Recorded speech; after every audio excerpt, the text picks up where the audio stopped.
Bismillahirrahmanirrahim. Nggih nyuwun tambah pangestu sedaya mawon nggih. Niki kula namung sakdemi ngaturaken menika ingkang kagungan hajat sak keluarganipun sedaya niatipun mulai mirsani gesangipun rinten lan dalu lan mulai mirsani ibu bumi bapa kuasa bumi suci wajib dipun suceni rinten dalu dipun panggeni sak keluarganipun sedaya lan bumi suci ingkang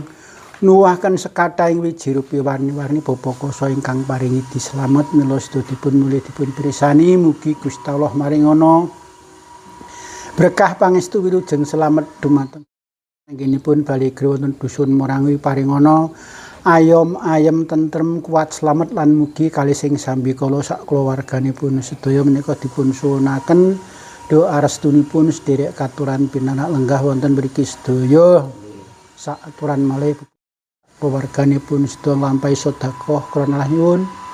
wilujeng slamet dumateng Gusti Allah langsung bekti dumateng junjungan kita Nabi Agung Muhammad Rasulullah sallallahu alaihi wasallam taala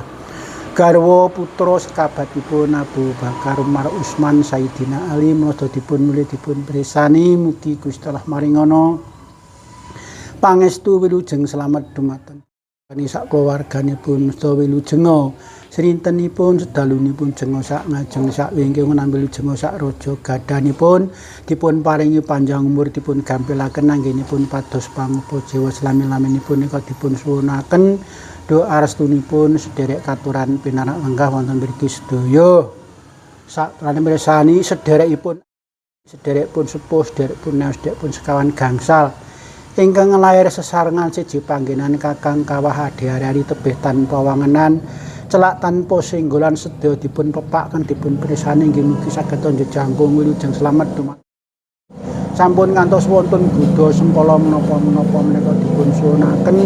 doa restunipun sederek katuran pinarak lenggah wonten mriki sedaya satrane mirsani ikal bakal ingkang bakali dusun Morang mriki jaler estri ingkang rumeksa bali griyanipun ingkang mapan tiblat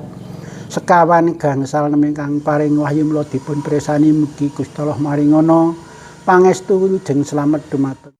sak keluarganipun sedaya mugi dipun tebihaken kalian Godha sengkala balakipun pangeran nika dipun suwunaken doa restunipun sederek katuran pinarak lenggah wonten mriki sedaya satrane mirsani dinten 7 pekenan gangsal kerang dinten malem Senin Legi tebih karantos selak dipun bekteni sak perlu nitik wiyosanipun dipun titik dipun tirani paringana rahayu wilujeng slamet kalih sing sambi kala selami-laminipun nika dipun suwunaken doa restunipun sederek katuran pinarak lenggah wonten mriki sedaya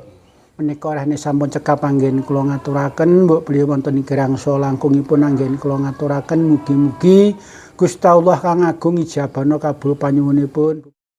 warganipun sedaya nika dipun suwunaken doa restunipun sederek katuran pinarak lenggah wonten mriki sedaya pun